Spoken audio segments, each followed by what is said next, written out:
Good evening, everyone, and welcome to another session of ImpressionClub Live. We've got Payman Sobhani joining us tonight to do some more Anterior composite, another composite session. I know everyone enjoys those. We'll get Payman on, and we're going to chat through. We've got some good questions and usual stuff. If you've got any more questions whilst we're going along, please do pop them in. Hope everyone's had a good day. Start to the New Year's still going well. Keeping on top of those New Year's resolutions. And he's in. How you doing, buddy? How you doing, guys? You all right? How you doing? I'm good, my man. I'm good. Good day? Well, busy day. Just got home and just sat down and got stuck straight in with you. So I appreciate it, man. Yeah. Abdul's been straight in saying he's loving the beard lineup. I don't know if I'm in the same league as this. This is someone said that when it was me and Jazz, and I was just like, no. It was good to finally get you on, man, because we chatted about this at BACD, so this has been quite a long time coming. We lined this up. Yeah, no, it's impressive, man. I was in awe of what you've done already as such a young dentist. It's such a great. I'm always up for people doing new things, you know. I'm always a bit of a fanboy with stuff like that, and I follow you quite regularly. So it's always good to see. And I wanted to get on myself, so I'm glad I'm finally here. Oh, no, that's far too kind, my man. I mean, we've got quite a few people on already, which is great. So, I mean, let's get cracking straight off. You just give us all a little introduction about yourself, and we're going to chat some composite. Yeah, cool. I'm Payman Sobhani. I started out, I guess, in 2012. I qualified from Leeds. Great uni, by the way. Any Leeds people, give us a shout out. I feel sorry for people that didn't go for Leeds. Give them go to Leeds. It's an awesome place. I did my VT in Stevenage after that for 1 year. Stayed on as an associate, actually, which not a lot of people know. People think I just got straight onto Harley Street, but I was on Harley Street a year later than that. I was doing part-time between Stevenage, doing my NHS stint for about 5 years. Actually, 6 years maybe. Yeah. I finished in 2018. I was never the great NHS dentist. I did about 100 UDAs a month, so I was kind of just my principal was kind of just like, yeah, just you do whatever you got to do as long as there's a private's coming in somewhere. But yeah, I guess being on Harley Street from the outset made a big difference to my career, and gave me all the time in the world to do whatever it is that I wanted to do, and to really take my time on stuff and become the slowest dentist possible. And how did you get onto the Harley Street for people that aren't aware? Obviously, people look at that a year out saying, "Oh, geez." Yeah. It wasn't necessarily down to myself. My brother is a Harley Street dentist. He's been there for about 15 years. He's 20 years older than me. So he kind of threw me in the deep end and was like, "Yeah, get involved. Let's see what you can do." And I think, ever since then, it was very much me trying to get as good as I can to be able to fit the role, I suppose. I was very fortunate to be given that opportunity, but I feel like I've stepped into it a little bit and I feel comfortable there, and it feels like home now, I guess, after being there for 8 years, I suppose. Yeah, I mean, I've got a sort of similar thing, really. I mean, I started in my place that I'm full-time in now. I started doing a day or every other Saturday, actually, from 3 months out of FD, so it's sort of similar kind of time. And I'm with you on that. You do just sort of rise to the surroundings, right? And it just motivates you, but also gives you the belief that you can do it as well, which I think is important for sort of moving across, isn't it? Yeah, absolutely. I think as long as you've got the good habits to begin with, I think good ethos to start with. You've got to like the job to be able to do it to a kind of level where it's almost anal, and you've got to be, everything is as close as it can be to perfect every time, but it's in your eyes, but it's never is. You're always chasing and always trying to get better, and that's when you do get better, I think. So basics though, that rubber dam, using the correct equipment and stuff like that, those things are what I think helped me improve and just step into the role, really doing the courses, stuff like that. And as you say, having the environment that supports you to do all those things to work. Yeah, absolutely. That helps. I think without that, it never would happen, right? You have to have someone that's able to give you the materials, give you the time, not give you loads of targets that you've got to reach and penalize you if you don't. So I'm under no illusion that it's difficult out there if you haven't got that, and it's very easy for me to say that,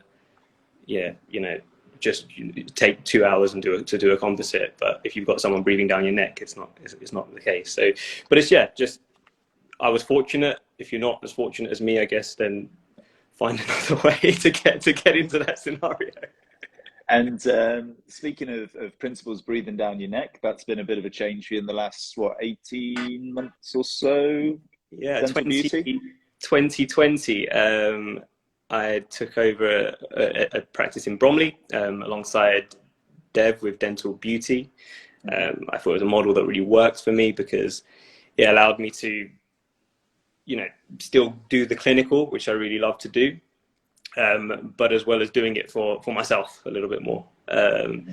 So you have your hand held through it a little bit as well. If I've taken on a 6 surgery practice. We just made it 7 surgeries this January. So nice. It's a big place. There's 30 staff. To go from never having to manage anyone but yourself to having to manage all of that, you kind of need a little bit of a hand, I think.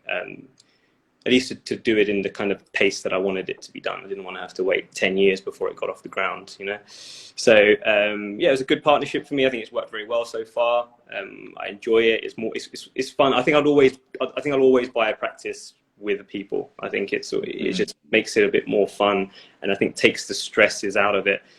I think you need 3 things to be to run a small business, and that's to be an entrepreneur, to be a technician, which is and to be a manager, and that's from the E-Myth Revisited, which is a great book. I recommend it. But those 3 things are what it takes, and if you're only one of those things, then I think you need a bit of help to really get things going. So it's been great so far, and I'm learning a lot. And that's, practice ownership is a bit of a theme of this month, with last week being with George, showing us around the squat practice as well. So there's a fair bit of that stuff going on. What's the split between Harley Street and Dental Beauty then? 3 days Dental Beauty at the moment, 2 days Harley Street. And is that shifting one way or the other, or? I would like to do less clinical days. I'm still a practice owner that does 5 clinical days, and like I said, if you're not able to work on the business, then you're not going to be able to grow it like you want to.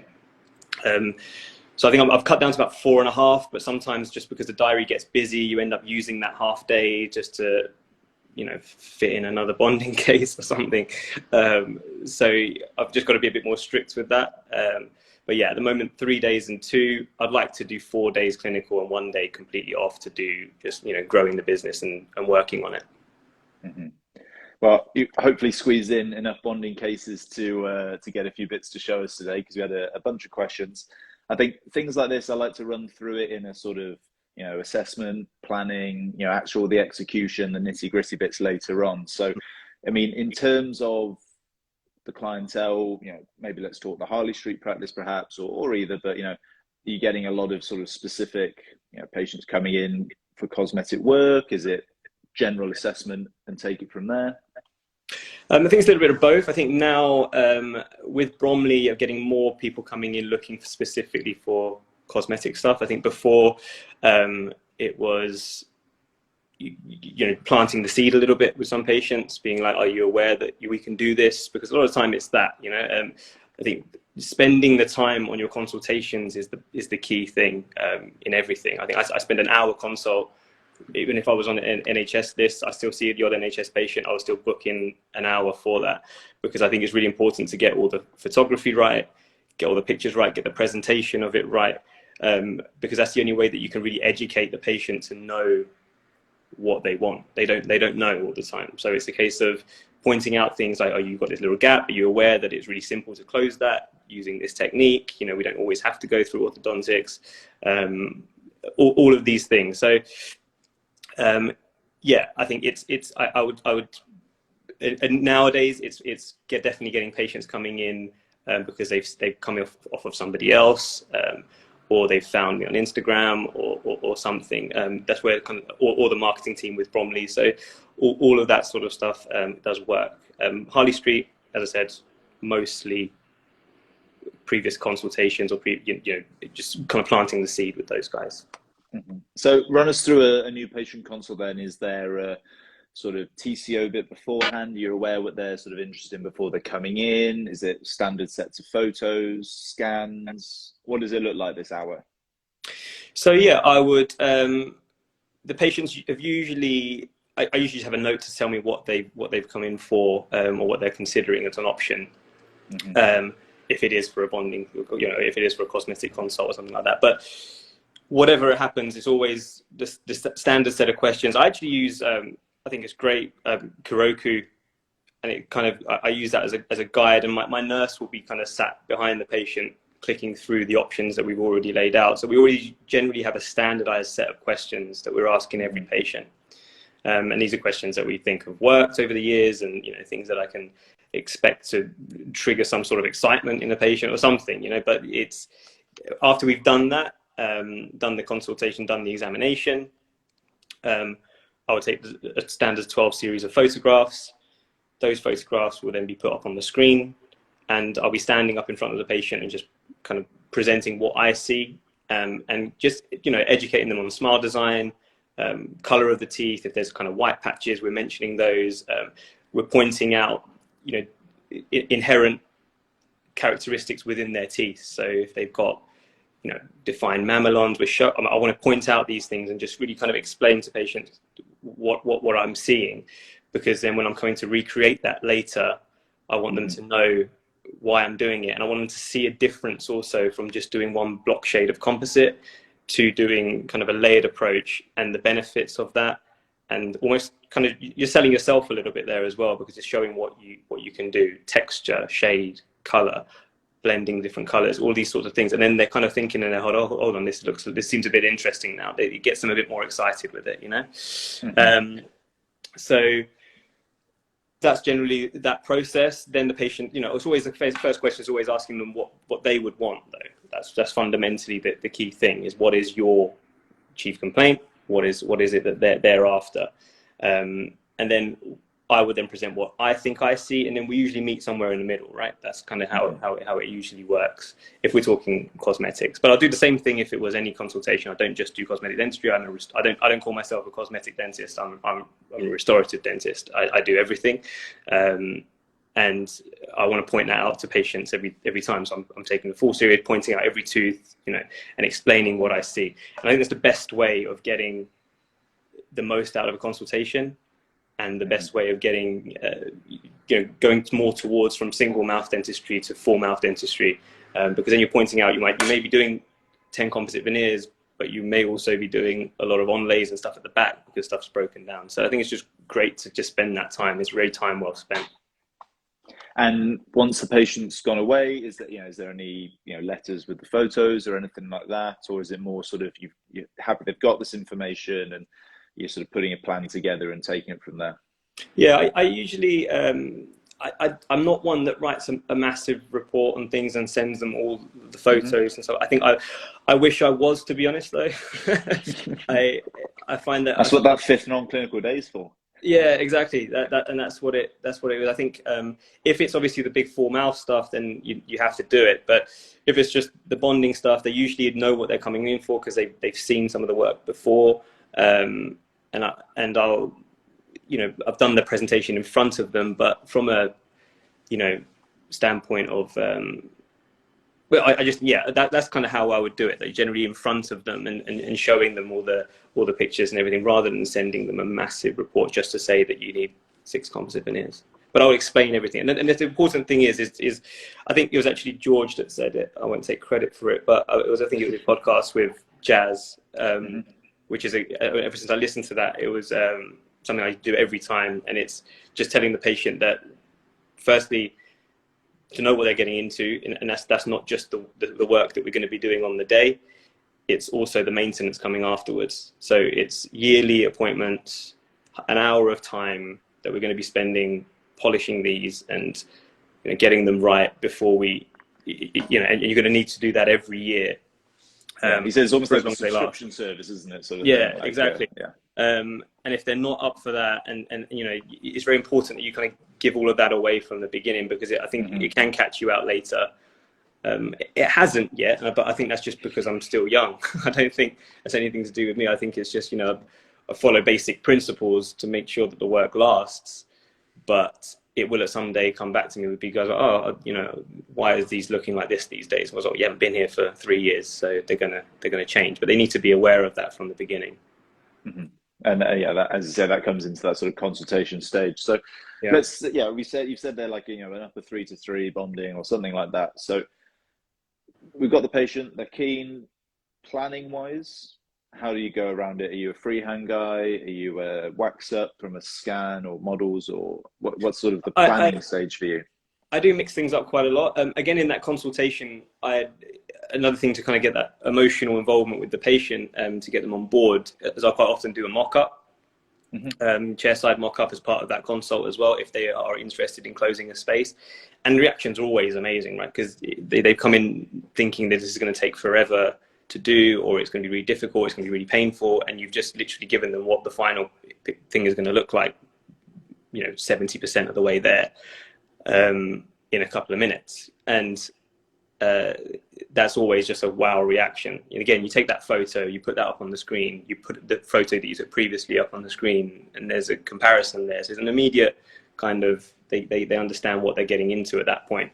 But that also allows me to, it allows me to plan it in my head what I'm thinking of doing. It's quite difficult to just look at a case and say this is going to be 6 teeth or it's going to be 4 teeth. If I sit there and actually put it all on, and I can shape things correctly, I can see how much is going to be needed on the tooth. All these things help. Shades, all of these initial kind of diagnostic bits are done from that appointment. So if I've done a mock-up, then then I would take a putty stent of that if we think it's mostly there, and I'll use that on the day of the restorations. But if it's quite a complex one, or I think it's one that's just going to be too much effort to do that way, then I'll get a wax up. I use two Great Labs. On Harley Street, I use Amparo, Smile Time, and I use JK, which both quite small labs if you look at them. JK Dental Design, who I've been using for both labs I've been using for many, many years. They do great wax ups, and I usually make the stent myself, or if I'm feeling lazy, I'll get them to do it. But mock up mostly, wax up other times, and if it's just a single tooth or just a little bit of edge bonding on 1 or 2 teeth, and some just diastomers, I would do freehand, because diastomers, if they're small diastomers, the wax up's pointless. The stent's not going to really make a difference. I do injection type as well, but not injection through a stent. I'll make the stent over the wax up, and I'll put the composite into the stent and press that on as well. More for build-up cases or dial cases, and that we'll be doing more of these days as well. And part of the other bit of planning, we had a question on it, was sort of shade and things like that. You said, maybe if you're doing your mock-up direct mock-up, that gives you an idea, because I'm assuming from that you're using your same restorative material that you're then going to use for that, so that lets you gauge that. But any particular tips on shade taking, or how do you do it? Are you a blobs kind of guy? How does it work? So I've got it here actually. Let's have a little look. The behind the scenes, a couple of slides I've got here from a lecture I did recently. So this is the blobs, I guess, right? I don't think any of these actually match, but the photo works. So not these 3, it's the other photo. Yeah. I think this is probably still the best way. I don't know. I find it a little bit difficult though, because I think the textures are quite different, and the way the light reflects off these are quite different. So it can be quite difficult to shade match this way as well. But I think it's a combination of firstly using kind of the Venus shade guide, if I'm using Venus, that is, of course. So use a shade guide that's relevant to the composite brand you're using. So I use Inspiro a lot, and I'll use Venus.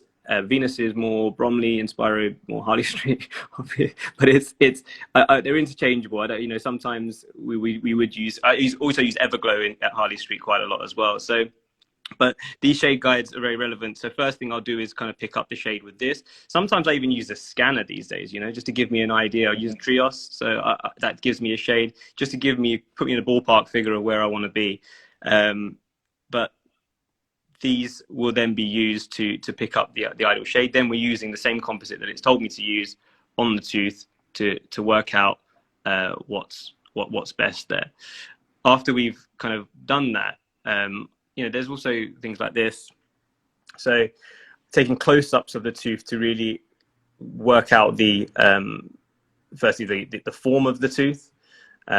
We've got the mamelons that are there, the incisal halos, and, you know, the difference in color from chromatic enamel towards the neck of the tooth, and then down towards achromatic enamel there. So you want more of a translucent shade that you're going to be placing here, and more chromatic above. So I'll actually take these photos if I'm doing a build up like this, and I'll put it on the screen in front of me again, just to kind of use as a map to, you know, on the contralateral tooth, to give an idea as to what that is going to look like.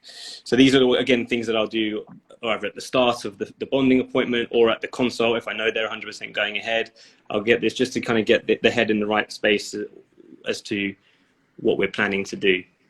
Fine. So you're pre-planning those sort of shade photos, or is that part of your sort of almost your consultation style? Well, you said that, you know, looking at mamelons and So we've already mentioned that obviously not every case has this, and that's important to talk. A lot of people go on a course and they want to put in mamelons, but they're not there and things like that. So it's a case of taking the photo close up. I haven't actually got a polarizing filter, but I think it's really useful. I just can't bring myself to spend 600, 500 pounds, whatever it is, on a pair of 3D glasses, which is basically what it is, right? So it just sticks to your camera. But yeah, I think I will. I've got to do it. I think it will add something else, just because it takes away that reflection off the tooth and really allows you to view what's present there in terms of the detail of the mamelons and the incisal halos and things. So I mean, you've done your sort of planning stage. You've worked out your shades with your shade mapping. You've got maybe a stent or your mock-up. Let's get on to the nitty-gritty. Sure. I mean, first up, isolation. What we're looking at, you know, are you a dam guy, split dam guy, obfuscate? Again, it's always dependent on the case. I think that rubber dam is essential in cases, rubber dam placed properly with floss ties and everything, probably essential in cases where you're doing diastamer closures, because you're not just using it for the purposes of moisture control. That's actually not really what it's for. When you can get things dry at the front of the mouth with obfuscate and whatever, but you're using it for soft tissue retraction.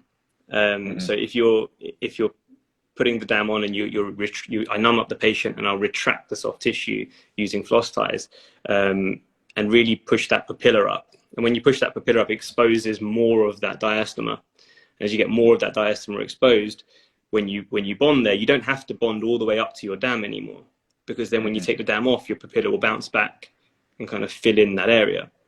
If it doesn't happen immediately, it will happen over time. You know, Tarnow's rule of 5 millimeters. So it's an implant thing, but it relates to natural teeth as well.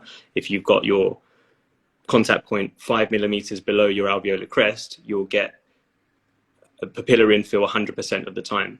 So if you place that contact point in the right position, you've still got a black triangle after you've taken it off. Give it time and your papilla should infill. So these sorts of things are important, and dam really helps with that. But I would use, I mean, again, let's go back to this slide. So just how I would do it if I was doing that. So first thing, I'm stretching the dam over the teeth, and I'll always mark the position of the tooth. I don't use stamps or anything like that. If I'm using rubber dam, you know, on even a molar tooth, I'm just pressing in the middle of the dam. But this way, we're stretching over the teeth, and I just get my nurse to mark a single dot at the midpoint of each tooth. Then it's well spaced holes with a different size punch. So, you know, the larger holes are where the clamps are going to be, and then I'll make a smaller hole every time we'll be going forward. And you can see that they're quite far spaced apart. Putting the holes close together would mean that your dam will just slip either side of the papilla and moisture comes in. You can't get retraction. In fact, you get the opposite. You get compression of the pillar, and it's going to be, in the way.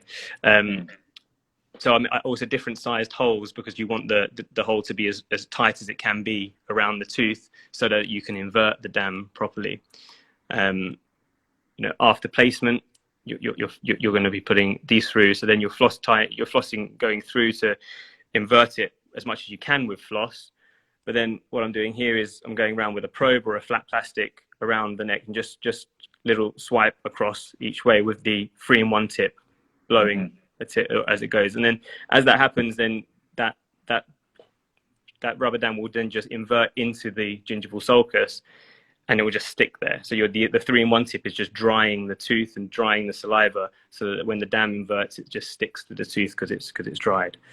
And then floss ties, just little tips with floss tie videos you'll see all over YouTube or whatever. But the main thing to get the floss tie in the right place is to hold it down palatally as you're pulling.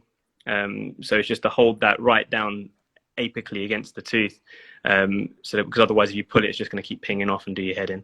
So pop that there and just pull tight, and then you get the real inversion of the dam there, and that's really ideal for black triangles and diastomer closures and things like that. But I won't always use it. If I'm just doing edge bonding, I might do split dam.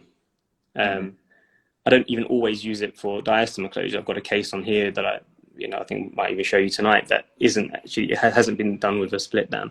Hasn't been done with floss ties, but it's a diastomer closure case. It's just kind of, what you can do with experience. As time goes on, what you can get away with. But I think it's important to do the difficult things well right from the outset. So overdo things to start with. So put your floss ties on and do that, and get used to doing that. Get your nurse used to doing that. So that's the big part of it. Is training the nurses with you. Exactly. So when I'm doing these my nurses, they're just sitting there tying up floss ties like they're on a boat or something, like the sailors, just kind of just sitting these knots going. And you just got them all lined out. All on there, and they're just handing them over. Once you teach them and they get used to it, they love doing it. So it's kind of just if you get the setup right, because it makes your life a lot easier. So do the difficult things well, and then you can cut out stuff as you get better, I think. Any particular times when we're not using something like a dam or split dam? Is it sort of when, or maybe you take it off when you're getting more to finishing and getting the lip back in line and things like that? Any times when you don't think you would do isolation? I mean, Obtrugate otherwise, it isn't. I do use it. Sometimes on like review appointments, just like touch-ups and stuff like that, I'll put Obtrugate on, and also I'll put Obtrugate on when I'm polishing. So when I've taken everything off, I'll then put Obtrugate on after that to get lips out of the way, because that's another 45 minutes to an hour itself. So you don't want to keep having to kind of move the lip out of the way. These things are all kind of just give you another set of hands, right? That's what it is. Rubber dam and Obtrugate and all these things just to avoid you having to retract the lip and have someone holding this and holding suction and all this sort of stuff. So I always have some sort of isolation device, I suppose. Yeah, no, all good. I mean, the other thing we had always when we do sort of these composite ones is, favorite composites. Obviously, you've sort of touched on those already, and instruments as well. So, have you got any sort of, 5 things you can use for pretty much every procedure? Your desert island dentistry. Absolutely. What kit do you always need? So this is kind of this is the Payman Sobhani kit rather than anything too special, but it's, I guess that's what I use. I love Monix instruments, by the way. Monix Presents instrument kit is amazing. The feel of those instruments are great, and I have got them and I use them periodically. But if I was to have a desert island instrument set, it would be this. I mean, it's this instrument, IPCO, IPCT, Cosmodent, or American Eagle stock this, I think. That's my go-to.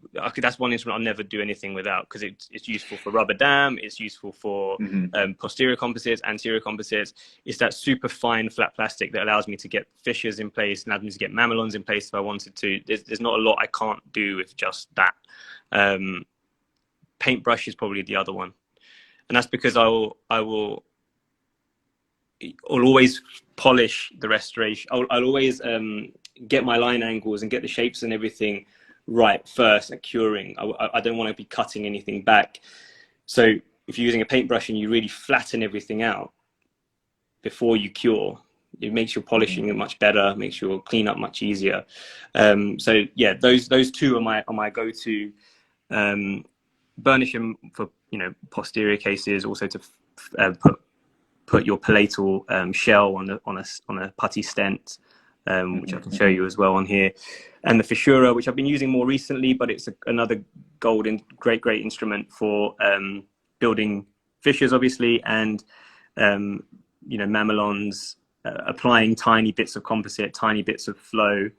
Also use it for when I'm cementing, using heated composite to clean up the margins afterwards. It's by far the best thing for cleaning margins after you've cemented with heated.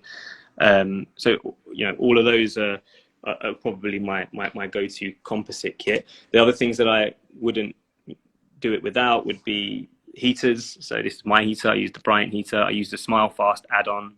Haven't done the Smile Fast course, but I got the heater, even though apparently you can't get the heater without doing the Smile Fast course, but they gave it to me. Sorry, Brian.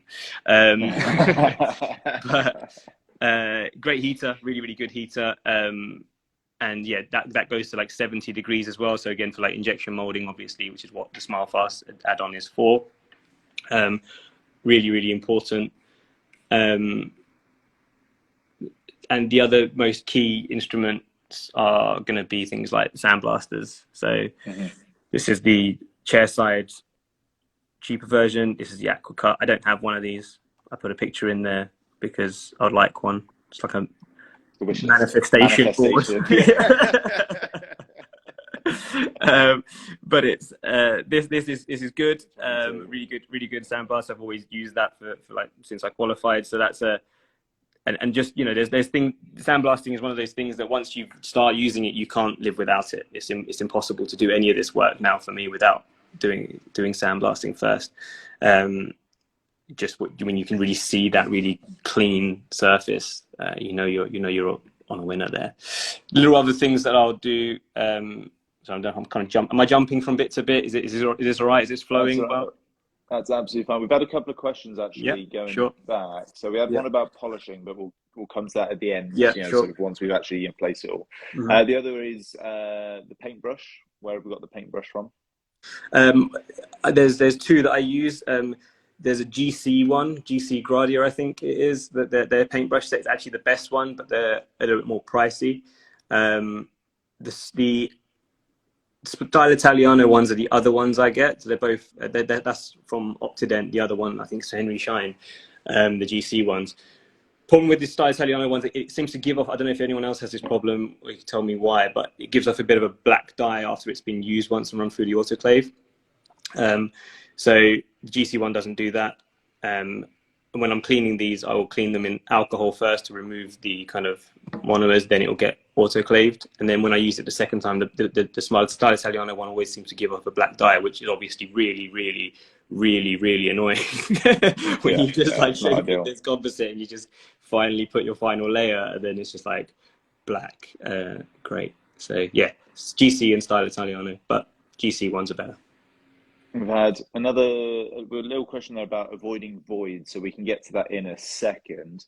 The other thing was sort of instruments like that, the fissure and things like that. I've actually, since doing Stuart and Fran's course, picked up the incidental copy version. Yes, it's pretty good. I'm sure. Yeah, I mean, it's just a fine bit of metal, isn't it? Access for people to get in. Yeah, so I think definitely look at that.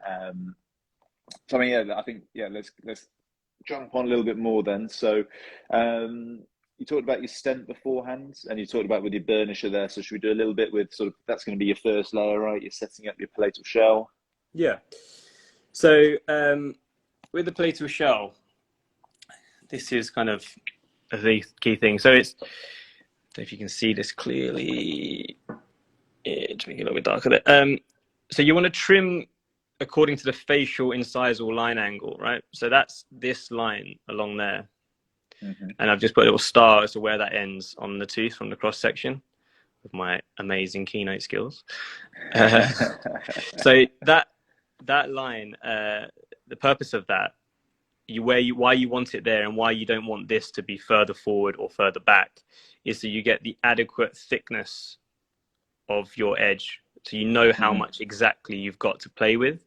Because when you put your palatal shell in that area, you don't want it to be too thick, and you don't want your next layer to be too thick, because then it's going to affect the value and shade of your restoration. So always trim your putty stent to that facial incisal line angle first. This is another thing. Let me get to where I'll place that. So this is a split dam case. And yeah, so I'll put this on here. I will firstly mark that line. So this has been done off of wax up, this one. I've used a Fissura, Monix Fissura there, to draw the line. So you want to basically mark out the edge of your tooth onto the putty stent using something sharp, because then that gives you, that's just like a thing there. So that will give you that kind of line along there to mark out exactly the border of where your composite's going to sit. I'll come to this later if you wanted me to, but these are just kind of other little tips. But if we keep it in order for now, then I'll place the composite on. So I'm placing the composite on. I'll use maybe a burnisher to kind of firstly flatten it, but paintbrush to really thin this. And you really want this first layer to be as thin as possible. I will paint it until I can almost see the color of the putty underneath. And I've used modeling resin here, wetting resin, whatever you want to call it, to just a drop, really tiny amounts of this, because you're obviously affecting the filler content of the more of this you use. So you want to do as little as that as possible. But I'll place that on and just thin that out as much as possible with the tip of that brush. And then that gives me kind of this sort of addition here. And then that's the interproximal, which I guess we'll come to as well. So that will be the putty stent there. I think I've got a better photo actually. I mean, it looks like you're going to go through this case all the way through. So I mean, we can do that, man. That's gonna that's gonna answer it all. You know what? I think this case would be actually a better case to do though. That one. So go for it.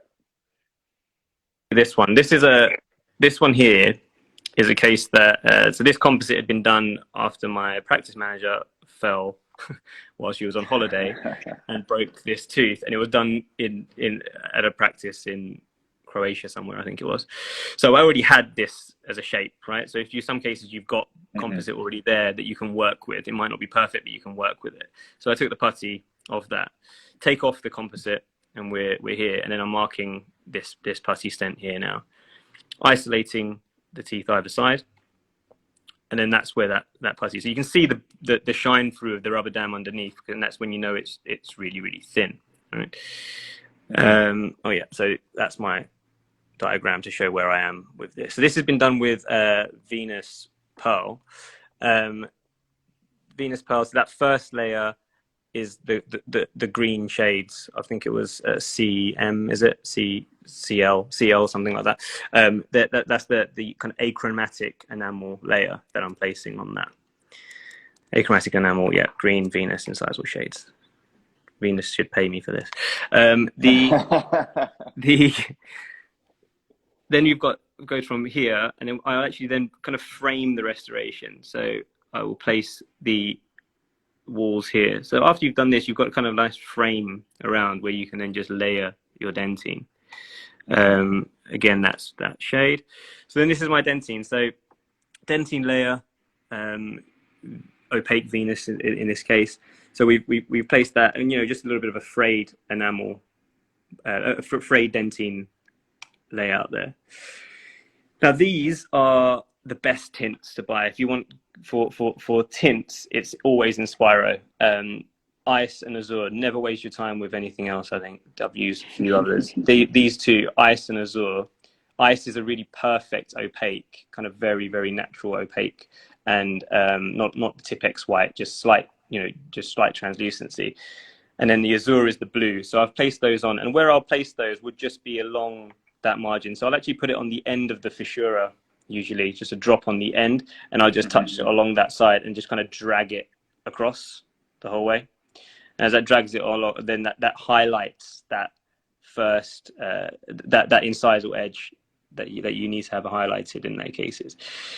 The Azure is going in between the mamelons, and I'm also putting a little bit of ice just on top of the mamelons after that, just to get it, because you can see a little bit of a chalky white that we've got on the edges of these teeth. So I want to replicate that a little bit. That's my layer. So you can see that's cured on 2 layers there. So that'll be your first layer is a chromatic enamel that's been placed up the top, and then achromatic enamel here. If you put chromatic enamel the whole way along there, then it's just going to block out the color of the underside. So you need something a bit more translucency. So whatever system you're using will be something a little bit more translucent there that doesn't have an actual shade on it, which allows the underlying dentine to shine through. So now I've painted that on. You can see almost the brush strokes there. I'm also trying to place the line angle as close as possible on there as well. A little bit off there, but chromatic enamel, red Venus.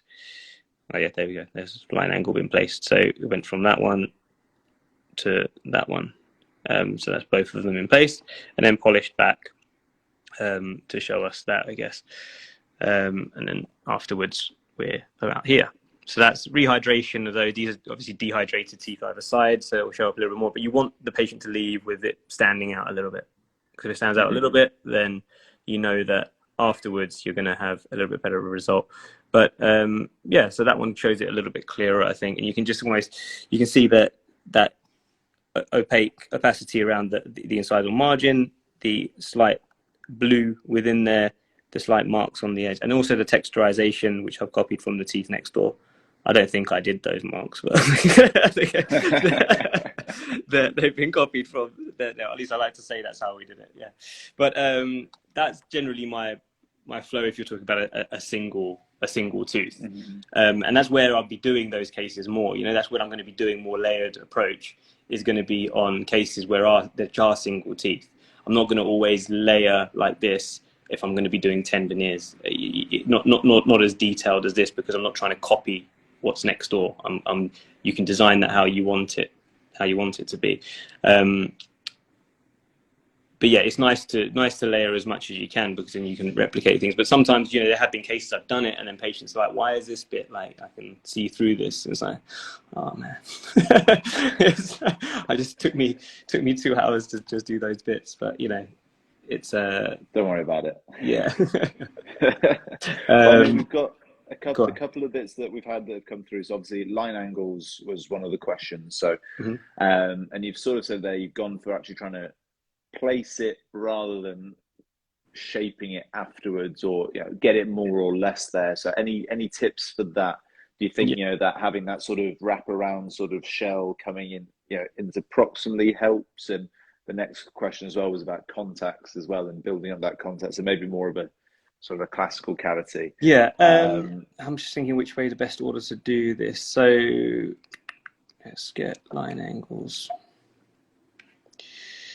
So when we're doing line angles, we have things like this. So this has been diastema closures and length on these teeth. This is after our kind of initial shaping of these teeth. So our primary anatomy is what the line angles are. And when you're drawing line angles, the first thing that you want to get right is that facial incisal line angle again. So is this line and this line.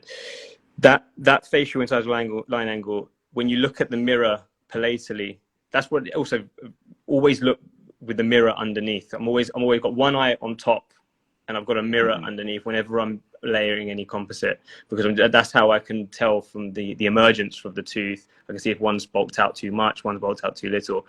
But if you place that line angle first, that determines that buccal position and then you get symmetry between these two. So you don't want one to be too far forward in comparison to the one behind. What that also does, it marks out the corners of the tooth. And because the corners are very key, because that's where these line angles come from. So that mesial angle, it always comes up from there to the zenith. Sometimes you see these cases and people have placed their midpoint there, but then the line angle starts here, and that's where it looks wrong. So it always has to come from that corner of the tooth and make its way up on both sides. I think that incisal line angle is really important, because I think it's easy to, you say line angles, people just think of, as you say, the medial distal and things like that. You don't necessarily think of that so much as, one of the line angles sort of thing. Yeah. It's sort of building the scaffolding to build the whole thing. Exactly, yeah. And that's why that one has to be done first, because the other ones come from that. So it comes from the corner of that. And that's why you have to lay that line angle down first.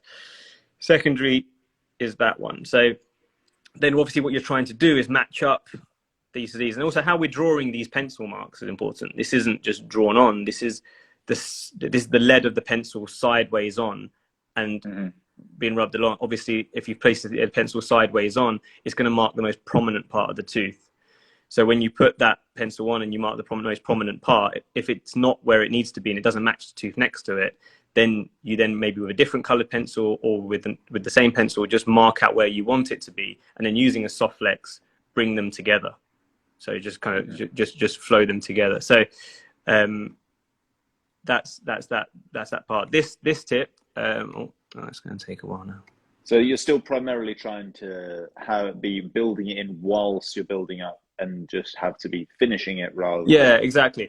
So you want to be getting as close as you can with the paintbrush, and then your pencil is just to verify that position. So it's just to check that when you're going with the side of the pencil, is to verify, actually, did I get it as close as I want it to be? And it shouldn't be that you've got to cut back loads to get it to that point. It should be pretty much there, because if you have to cut back loads, you're actually just removing your layers, right? So you've worked really hard to get a 0.5 millimeter layer of enamel laying over your dentine, but then if you cut all of that back, that's why it's important to get this point right, to avoid you having to cut it all back. Just make sure you're getting it right before you cure. This tip was Stuart Beggs' Instagram, but I think he got it. He said that he got it from Tony Rotondo. The easiest, simplest tip, which has been a complete game changer for me, is just to wedge your teeth before you put any strips in between. Obviously, if you wedge the teeth, you're separating things apart a little bit. That means you can easily get this strip in to be able to polish and round off those bits, and then when you take that out, they'll bounce back together, and without you leaving you with a massive diastema in betwing the teeth. Because so many times you sawed your way down there. Yeah, exactly. Because so many times you've done this before, and it's just like, you go back and there's like a diastema there now. So yeah, just important steps. So that's that, and that papilla hopefully will come down a bit. It might not. May have been a bit shy. Maybe should have gone a little bit higher. But that's where that was, and that's where the patient was. Actually, I can do it better than that. Let's do it from... We still haven't actually come to polishing yet, so should we do that? Don't worry about it.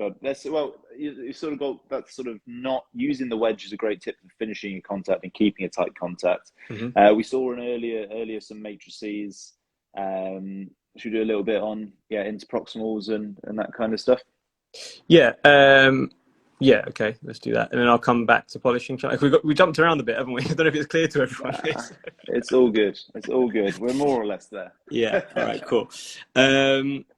Make sure they're listening. Keep them on their toes, Yeah, exactly, right? Yeah, everyone's just confused as hell right now. Sorry, guys. I'm following you, don't worry. Let's have a look. What's the best way? So creating contact, right? Should we go there? Different ways I'll do it. Different cases, different ways. But primarily, it will be with some sort of matrix between the teeth, a sectional matrix between the teeth. So in this case, for example, it would be, these ones, kidney-shaped ones. This, you can get better ones. The incidental do really good ones to kind of get this shape we want it to be. So if you put these two, because of the anatomical shape of that curve, the kidney shape of that, then thanks, Gov. Gov's definitely one of my mentors for all of this sort of stuff. So if he says that's going to happen, then we know it's going to happen. We got faith in it. We got faith in it. Yeah, we got faith. So yeah, these. I'll place this sectionals in place here. So this will the curve of this tooth, the kidney shape of this tooth, it kind of recreates that anatomy of the mesial line angle there. So I'll place that, and I'll maybe sometimes one at a time, sometimes both at a time. If you pre-wedge that as well, you get a slight separation between the two, also, which means that you get a tighter contact. Alternatively to that, I would use. There's a new one from Incidental, which you've seen, the saddle ones, which are great as well. The saddle type matrices, which you can slip in, or the BioClear ones. So they're the other type that I will. You mean the sort of shovel, the shovel one? Yeah, the shovel one. The shovel ones, which are really good for that. Actually, I've used those a couple of times. So that's that one way. It's a shame Chris isn't watching, isn't it? We've plugged him loads. I know, right? All these companies. The other way that I've done it numerous times is completely freehand though. So I will when I do freehand, I'll rebuild the buccal aspect first. So I'll bring the buccal points to where I want them to be, so the teeth are almost touching, or they are touching. When that buccal aspect is done, it leaves a shelf palatally, right? Because you've built out the buccal, so you've got a bit of a ledge palatally. I will then put a clear matrix strip in there. And I'll put a drop of flowable palatally against that wedge, put a bit of composite, rolled it up in almost like a sausage shape, and place that along the length of that as well. And then it's a pull through technique. And what that flowable is doing is kind of lubricating that clear matrix and pulling through the harder composite behind the flowable, and just smearing it across the ledge that you've created buccally. So that kind of fills in that palatal void that you created. It's a technique that is by Jordi Manuata. I saw it at a conference a few years ago. And that's a really, really great tip to do. You'd probably need to see the article, because the way I've explained that may not be very clear, but it's another way of creating that contact point without you needing any of these sectionals or anything between. Sometimes sectionals can get a little bit messy. You can get a little ledges and things like that. And that technique is not an easy technique, but once it's done well and it's done a few times, it works really well. So how I'll create those would be, as I said, sectional matrices, BioClear matrices, mylar strip pull through technique. Those are my three kind of go-to. Yeah, spot on, bud. Incisal translucency, we've already talked through in terms of your layers. Tips for blending when it's more edge bonding rather than a bigger surface. We just had a question there. Do you record the live? Yes, they're all recorded and they go on Instagram TV. They will soon be coming out as podcasts, I promise. So Payman can watch the Alemans episode back on the tube at his own heart's content. So a little bit of edge bonding, more sort of stuff like that. Maybe when you're just adding a bit of length, maybe more of a sort of wear case, and are you a bevel? Or how do you look at that? So this is for if we are doing no prep at all, or if we're prepping. So this is just just an edge. Well, I think the first thing, if you have got a composite that you're removing, is to create an infinity bevel, right? So you don't want, what we almost taught at uni was quite often place a 45-degree distinct 45-degree line to create that bevel, and you don't want that when you're doing these sorts of composite restorations. You want to create, you don't want it to be a distinct line on your buccal surface for that composite. You want that bevel to kind of ride up the length of the tooth. That does a few things. That increases the bond strength because you've got more surface area to stick to, so it increases the marginal integrity of your composite, and it also blends the composite much better because you are smearing that composite along a greater surface, and you get a better blend between the two. So I would do that. So that would be with a soft flex. So if I would create a kind of, I'll take out a previous composite, or if there's a sharp edge or if there's a fracture, I will then just bevel that margin with soft flex. So I'll use soft flex just to kind of ride up that tooth. And yeah, some people might say you may be removing a little bit more tooth to do that, but you've fractured the tooth, right? Or you've got a class 4 as well. I don't always understand. People are like, oh, you're just taking more tooth. But yeah, but the tooth's already fractured. If what I'm going to do is going to improve the marginal integrity of my restoration, make it last longer, and make it look better and make the patient happy, then I think the few microns I've removed with a soft flex is okay. So yeah, we'll live with it. Yeah, we'll live with it. So yeah, that's the way. If you haven't got a class 4 or you haven't got a fracture where you've just got an edge that you want to air, then I'd still layer it over the front tooth a little bit, as far as I can. You know, if you've got procline teeth already, it's going to be tricky to do that. So there's limitations there. But usually it's kind of smearing a little bit of a layer over that front that edge there. If you're doing a layered technique, your composite is going to be placed. Your palatal composite is going to be placed first, your achromatic enamel, then your dentine layer is going to be placed, and you're going to almost run that a little bit over the enamel at the front as well, just on top of the buccal surface of the tooth as well. And then you put the enamel layer over the top, which shouldn't be more than 0.5 millimeters thick. If you get those layers correct, then things work well. If you get your enamel layer too thick, then it lowers the value of your restoration. It will look a little bit more grey. If you get it, if you get the dentine layer too thick, then it increases the chromacity of the restoration, so it may look a little bit more yellow. These are the kind of things. I probably could describe that a little bit better if a picture here. Well, that was sort of one of the questions that came in this afternoon, wasn't it? It was sort of, if you've got the shade wrong. I think it was more sort of maybe not quite when you've got this much intricacy with it, but say it has, you've got that final layer on, and you've already sort of assessed it there. You said it's too grey, then it's this layer that's the issue. It's too yellow, it's this layer. So you've got to that point.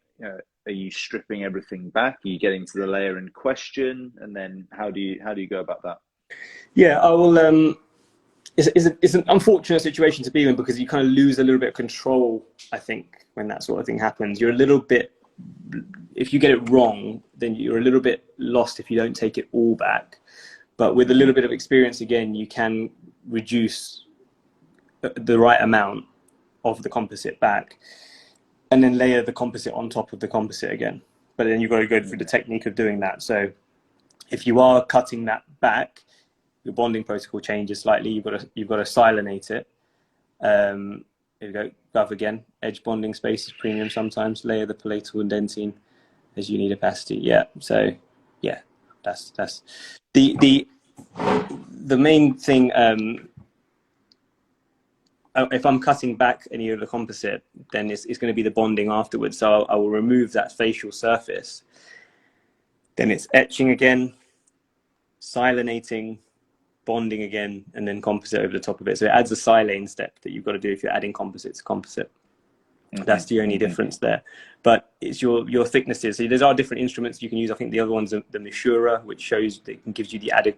So you've got a fissura for the fissures, and you've got a Meshura to measure exactly how much enamel you're going to be layering over the top surface. So you want that to be no more than 0.5 millimeters, right? So yeah, those sort of things. But if you know where you've gone wrong, you usually know because the value of the tooth is incorrect, or it's too grey, so you've probably got too much of a enamel layer. If it's too opaque, the restoration, you've got too much of a dentine layer. So those sorts of things, you know when to cut back to. And I probably would mostly cut back to probably back to my palatal shell, and then start those again, because it'd be quite difficult to know which one you've got wrong. Does that make sense? Yeah, no, 100%. And well, we had that question earlier on as well, about avoiding voids. Is it Yeah, are you a compule composite guy? Are you a twist and don't let the nurse smear it guy? Heated, obviously, so you're probably compule, Yeah. aren't you? Yeah, I have. I think it's heated. I've got a few different heaters, but I think that to avoid voids, the main thing is always going to be heating it adequately, especially if you're using something like injection molding techniques or stent techniques that you're putting over the whole teeth. I sometimes drop a little bit of flow. If I'm using a stent technique, for example, I'll put the composite in and I'll drop a little bit of flow and paint that over the surface, and then that can avoid any, fill any voids. Same with the matrix technique, same principle, a little bit of flowable allows you to kind of fill in any of those voids that you've got. Paint brushes, for sure. That's the other thing. It's usually, I think that's probably the most common reason you're going to get a void in layering a facial surface of a restoration is because you're using hard instruments and you're creating little pits or things that aren't flat enough or have enough of a surface area. If you're using a sharper instrument or a harder instrument like a flat plastic, you've got more chance of creating a little bit of a dip in the tooth, and then you place another layer on top of that and you may not fill in that complete dip. If you have a void that you want to fill in because you've created it after it's cured, then that's going to be quite often either drilling that void out, sandblasting again, etching again, silinating again, and flowable or composite again. But if you've used the composite the first time round to match it perfectly, it'd be better to place the composite again, but probably a little bit drop of flow and then the composite over the top. So kind of that, what they call that snowplow technique, right? So you place a little bit of flow and then a composite on the top of it. So yeah, if you aiming for a single layer as well for the facing. Say again? Aiming for like a single layer for the final, the final sort of facing that 0.5, that enamel layer. Yeah. I mean, if it's just a tiniest amount that you can possibly place, just the smallest amount to fill that space that you've created, right? And that's I think to avoid those pits and things, because most times you notice those pits after you started the polishing, right? So the way to avoid all of that is to reduce everything down as much as you can. And I use a where is it?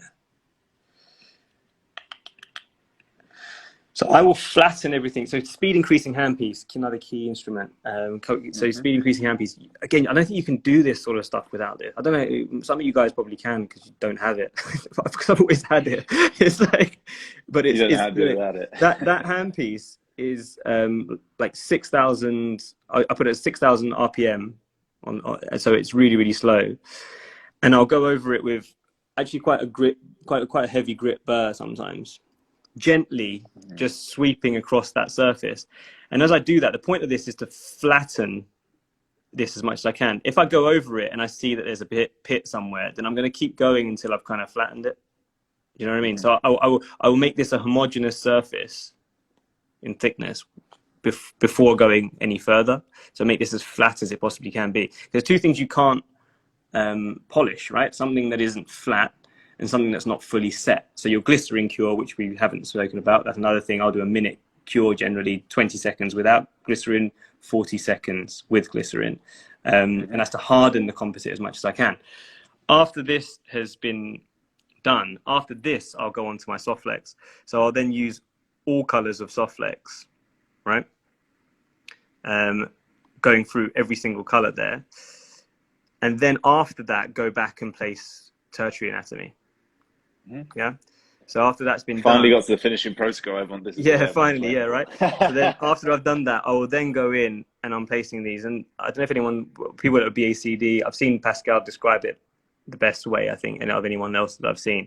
But it's these different points, sections of the tooth that you're dividing it up to. So from zenith to the middle of the tooth, zenith to the middle, line angle, and then you place these flames in between these lines, and you're using again quite a rough, heavy diamond. Kind of like I use sometimes a corner of a shoulder burr, and I'll start and I'll go shimmy across this surface, shimmy across this surface, and then I join this to this like that all the way along, and then this to this all the way along, and then I go over the whole thing again to create the tertiary pericomata lines, right? So those sorts of. So what are you using for these then? So that will be very, very slow handpiece. This is still your speed increaser. Speed increasing handpiece at around 6,000 RPM with a medium grit diamond. So so still that diamond you showed earlier. Still that diamond, because I want it to create the lines, the pericomata lines, right? So tertiary. That's if you want to really kind of go into tertiary anatomy. Then after that, I'll polish with ASAPs generally, or something similar. Diatech. I've got 3 different kits at the moment because I'm sick of paying 250 quid for these, I think, or whatever it is. So I think Diatech ones from Incidental again, I think they are on, and I've got the Venus ones as well. Venus ones, you've got the points, which again, these points are good to get in between the lines that you've created, you know, those lobes that you've created. And then we can see here, that's kind of, you want to see sometimes that grip, because that's the pericomata lines that I've recreated there. I mean, it's a little bit pointless, to be honest with you. It's kind of only for you because, you know, in about a year, this is all gone from toothbrushing anyway. But you know, tertiary anatomy anyway, but your secondary anatomy, which are these lobes that you've created. You know, this isn't perfect. Obviously, there's people that do this a lot better than me, but it's getting there. I think we're getting better, and that's the purpose of every day that we do what we do. So this was this case, right? That was like that before. So it was like this, and this side like this side like this, right? So I think you posted this one the other day with the retracted. Yeah, these ones are on my Instagram. And this, you know, these are a nice case to do. This was really fun. Patient doesn't know what to expect. You know, the patients come in, they live with this for so long, and they're kind of always like, oh, I've been told I need ortho and stuff. And sometimes you do need ortho, but quite often you don't. And it's sometimes wrong to do ortho. This is a case that's not a case for ortho because the teeth are narrow. If you bring them together again, if you bring them all together, you close the diastemes, you're just going to make her have long teeth. So you do need to change the anatomy of the tooth here. You need to change the shape of the tooth because naturally her teeth are too narrow. So by closing the gaps, you're not doing her any favor. You're going to just close things up a little bit. So yeah, those sort of cases are.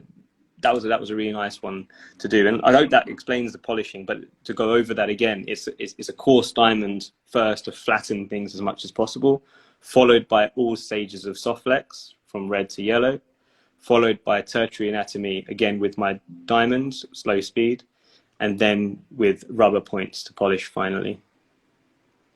Perfect. I mean, that was all the preloaded questions that we had. So. Perfect, we made it. Usual thing, guys, we've still got loads and loads of people watching, and we've had loads of comments that are saying, really great tips. So whilst any other questions are coming in, so please do fire some away.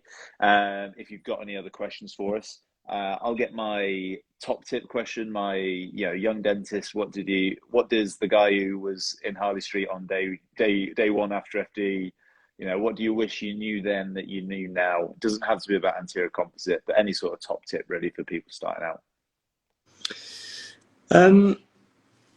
I think it's always not to be in a rush, right? I think I was quite bad. I felt at the time I felt like I was always in a rush, but I feel like dentists now are even more. They kind of just want to get stuck. I think it's the Instagram thing or whatever it is. Everyone wants to just kind of go straight in and do as much cosmetic work and things like that. But you've got to learn the feel of this stuff. It's not necessarily going into and making it look right from the outset without knowing how that tooth feels. Just from the point of tactile feedback, you only learn that.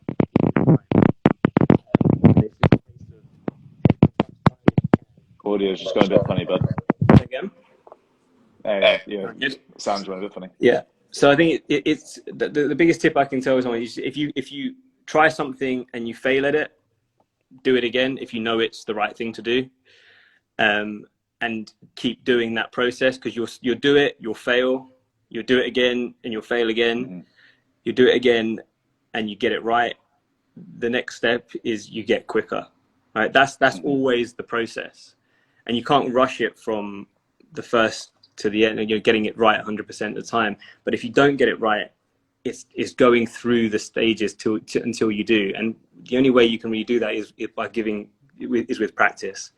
So it's to practice as much as you can.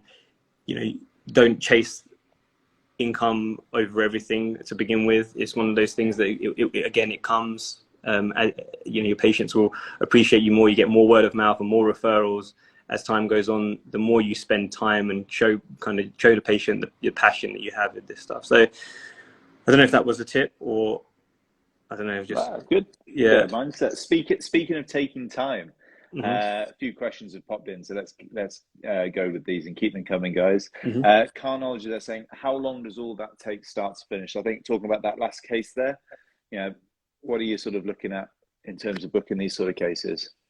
For me, 3 to 4 hours generally is generally how long something like that's going to take me. And I'll probably still on top of that book a review appointment for another hour. And that's where I'm really doing my final finishing. Yeah, it takes me a long time. Even if I'm doing 4 to 6 teeth will still take me 3 to 4 hours. So I know people can do it quicker. I can't. I'm still on that learning process of getting quicker. We all are, man. Question there, using the Q&A section as well, so it pops up. Love it. So how do you ensure complete curing when working with a stent? So I think that was when you're saying you're sort of infilling and then placing. Are you saying you're literally just sort of compressing on, taking away and curing that, or what are you? I will with the stent cases. I will do an initial cure, attack cure, and then take off my stent. So I will put the stent, composite into the stent, put it over the teeth, cure it for about 5 seconds, and then take it off, because you've always got a load of excess with those cases, right? You've got PTFE tape everywhere, you've got the excess everywhere. So then I'll go in with the scalpel and trim off my excess while it's still relatively soft, and then I'll do my final cure after that. So I'll clean things up along the way, so I won't cure the full amount through the stent. Amber saying, cheers guys, incredible, so valuable, good man. We've got Dr. Amin F there saying, how do we get good at anterior and posterior composites? I'm a foundation dentist in London, really want to improve my skills there. Time, yeah. It's never a nice answer to give someone that, is it? Because it's just kind of want to get involved. But I did I did one composite course. I did Newton Files composite course when he came to UK with Chris Orr, and that's the only composite course I've done apart from Chris Orr's course and the obvious stuff like that. I worked in a practice that my Harley Street practice was it's embassy funded, so the Qatari embassy generally pays for the treatment. They don't cover anything ceramic or anything. So the patients would either have to pay that themselves. So that's kind of like their NHS, right? So the patients will pay that themselves, or the embassy doesn't do it. So we do a lot of composite. We push the boundaries of composite because that's what the patient could have. They couldn't have anything else. So on the basis of that, I did a lot of numbers. It's the reality of it is I've done a lot of cases. Courses you can do, and they'll give you so much. They'll give you the basics. But after that, it will ultimately come down to practice, finding the time, doing the cases, as I said, not for money, doing them because you want to do them. You know, don't do stuff for free, but it's a case of, if you want to learn to do it, then you don't want to be charging patients loads from the outset. If you want to get the numbers in, maybe do a little bit of deals, whatever you need to do. But that's the case of, if you want to get better at this stuff, it purely comes with, I think, just experience of how to do it. And watch back all the other lives that we've done on exactly. Richard Lee, Matty Parsons, Stuart Beggs. There's some top tips on there. It's funny when Matty, you said about Stuart's tip, and then when Matty was on, he went on about Richard Lee's. Richard Lee does the pericomance, I think he said, with like a rose head and stuff like that. That's the other way. So there's loads of stuff out. You know, we're all sort of trying to put stuff I think out, it's exposing yourself to as much of this as possible as well.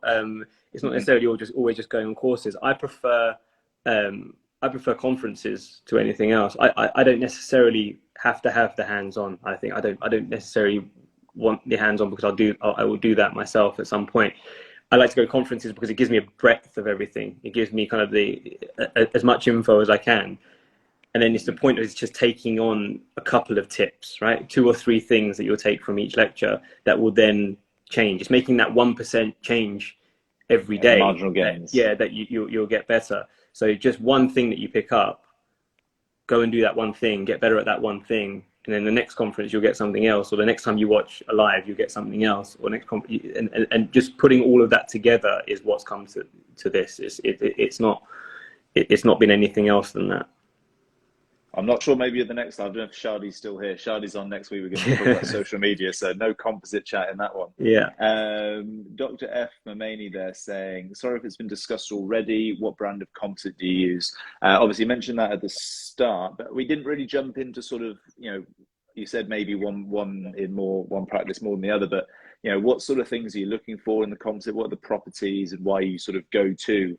Is it Inspiro and Culture, wasn't it? Yeah, Venus. So Inspiro is a bit more of a unique composite because it's a nano hybrid, I believe.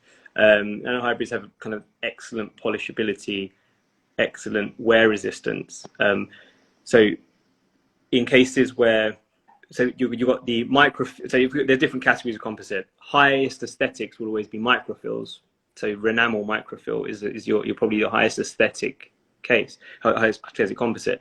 However, it's not strong enough to kind of resist resistant forces or anything like that. So you can't be using that on your palatal shells or anything like that. You can use it on your outer layer or your facial layers of composite, but you can't use it palatally in stress-bearing areas. So sometimes it's a strength consideration. And I know that if I'm using Inspiro or Venus, they're both very, very strong composites, so they're going to be better in those sections. I don't have to worry about that, but you will compromise a little bit on aesthetics in comparison to a microfill with those, but not necessarily Inspiro. Inspiro is a whole nother level. It's about twice the price of any other composite, I think, or 2 or 3 times the price of any composite, and it's a little bit difficult to use handling wise, but when you get it right and you get used to it, I don't think nothing matches that as an all-rounder. But it's not always the case of, it's finding what works for you, but it's not a one-size-fits-all sometimes. It's always sometimes mixing things. So, for example, I use the tints I'll use from Inspiro. I really like Inspiro's white shade, enamel white, their skin white shade it's called. So that's a really beautiful composite to use as a kind of you can use it a little bit as universally, but it's 4 layering. I think, so the composites that I'll use will generally be Venus and Inspiro for strength and aesthetics. Microfill such as Renamel for really high aesthetic anterior cases where there's no stress bearing areas, and Everglow as a general all-round. I'll use it kind of posteriorly, anteriorly, but I do find that chips a little bit more. It's not as strong as Venus or Inspiro. So in case that you're worried about that, those composites are great. Perfect. There we go. Good job we saved that towards the end then. Thank you. So we've got 2 questions back to back, or the same one really, all about that final shine. So Mariam Asnashari and the White Chapadon both saying there, how do you get that final shine? Is it all polishing? Do you think that glycerin cure makes a big difference there? And is it maybe it's that speed increaser? We're all going to go out to NSK and buy some speed increasers or something. No, I don't think it's a speed increaser. I think it's as I said, firstly, your first step is all definitely the cure. So getting that 1 minute cure, high powered light cure. The light cure actually does make a difference. I'm not going to go into that right now, but high powered light cures such as the Velo and all of those, there are massive benefits to using those with modern day composites. So I would recommend getting those. 40-second glycerin cure, flattening the surface as much as possible. And that's with, as I said, the speed increasing handpiece, or with whatever you can do with a high speed. All levels of soft flex, and then also wiping the tooth between the layers of soft flex. BACD tip, Gov, give you that one, mate. It was a Gov's tip. And it has made a massive difference actually. Just when you go for your red Softflex disc first, if you wipe the with a wet gauze afterwards before you go on to the next one, then you're wiping away the particles of the Softflex disc from before, because otherwise you're just spinning around the previous disc on the two. So it's actually massive difference actually with that. So make sure that's probably the top tip with that, is just wiping between each layer of Softflex, and that slight moistening of the tooth also brings up a little bit more of a shine. And Gov's in there again. Tertiary anatomy, you haven't got the speed increasing. Long shank, slow speed diamond from Comet, style Italiano. Yeah, he showed me that. He sent me that one. That's actually, yes, very true. Forgot about that. Really important. Yeah, if you haven't got speed increasing, that goes on the slow speed and it works really well. Whitechapel dentist there saying such a simple thing but makes so much sense. So there we go. There's your top tip. Dr. Amin F again is in there saying, how do we go for those anterior cases if you could, NHS dentists, high UDA targets? I think we said FD, right? So, do UDA's targets count now for FDs with the COVID? But yeah, I mean, what are your thoughts on that? Is there a sort of simple little things to try and do step by step, getting the good habits? It's getting, as you said earlier, it's almost getting good at the good habits, right? It's really difficult. I think this question always comes up, right? Wherever you go, is how you can transfer these kind of things into NHS dentistry. And I think the only way is for you to, like you say, get the basics right. Get used to putting rubber dam on, because rubber dam shouldn't take you more than 2 minutes to put on, right? It's one of those things that it should be quick. And it's just do it. So if you get those parts of the system correct, even on your NHS patients, and get quicker at doing those on your NHS patients, the practicing you can do, you can buy models and do it after work. But for me, I still did a lot of this stuff on my NHS list. I didn't have targets though, so I can't really relate to that. And I don't want to give an answer that's really wishy-washy. And I think the best thing is for you to just get as good as you possibly can till you work in a practice that you don't have to do this sort of stuff and you work more on your time rather than someone saying you've got 9,000 targets to do. Splitting things up in your day, working in a practice where you've got a small UDA contract gives you the time to do other things, add a day, whatever it takes to get better. I mean, only you can look at your own situation and kind of find the time to get this stuff to be fitted in. Crap answer. Apparently the UDA targets do count for the FDs at the moment. That's quite tough. Yeah, it is. I think unless we've got any other questions, guys, but really good session. Hopefully I'll see you soon. Yeah. We'll catch up on Harley Street or something when I'm around. Em's having some Harley Street drinks actually on the 16th of Feb, so maybe I'll see you in February. So we mentioned this with George's thing, annual polishing protocol. So are you getting into that now that you've heard George's is protrusive, wasn't it? And also, does your hygienist use any plastic tips around bonding or anything else? Okay. The annual polishing protocol is probably my review appointment done again. So it's bringing them back for about 45 minutes to an hour, where I will mostly go in with, you'll notice that the luster from the composites has gone a little bit over that time. Yearly you start to lose a little bit of that initial shine that you got. So I probably wouldn't go back in and do all of my soft flex again and things like that. It's mostly going back in with the rubber points and repolishing those. If you notice that things are just starting, you sometimes notice after a year that you may have a little bit of a flash that would just suddenly show up sometimes because you missed it on the first time, so you may have a little bit of flash and there may be a little bit of staining around it. So those quarter bits I will polish back. Sometimes there may, the odd time there might be a small chip or something. So it's just resurfacing things and just getting those bits right for them. And if they do that yearly and they come back for that appointment yearly and they're charged for it accordingly, it's just an hours of your time. So you should charge for that and factor that into your consent right from the beginning, that it's going to be this much now, but it's going to be this much yearly every time you come in.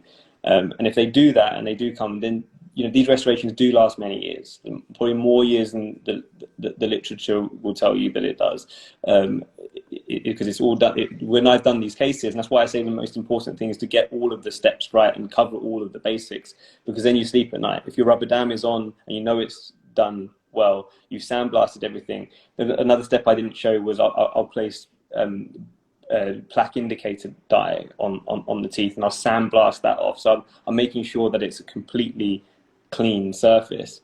Then I'm making sure my rubber dam's on, making sure there's no leakage there. All of those initial steps are done before I will place anything. So I know then the limiting factor there is only the composite and the patient. I don't want to be the limiting factor. I don't want to be I don't want to be something that I don't want to have missed something to be the limiting factor. It's a case of how well the patient looked after the situation and how good is that material at the time. Because you should have done all your steps correctly, use the best bonding, use the best materials, use the best composites. All of these things will mean that things should last as long as they're supposed to last. Yeah. So control what you can control kind of situation. Yeah, exactly. Just and that's the best way to work, I think. And yeah, it may take you a few more, maybe an extra half an hour overall to kind of cover all of those bits, but it's done well then, and it's going to be successful. Perfect, bud. I mean, I know you've had a long day, so I'll let you get off. But yeah, hopefully I'll see you soon. Guys, everyone, thank you for checking in. Next episode next week is with Shadi. We will be talking about some social media and dentistry and things like that. People asked, this will be on Catch Up. It will be there as a podcast. Check out the website that launched last week, ImpressionClub.co.uk. And I'm sure Payman will do us a nice little case report for the mail list at some point. Corny on TV. Thank you so much, mate. I really appreciate it. All good, my man. Thank you for having me on. It's really good. Catch you soon. Cheers, buddy. Cheers, buddy. Bye. Cheers. Thank you.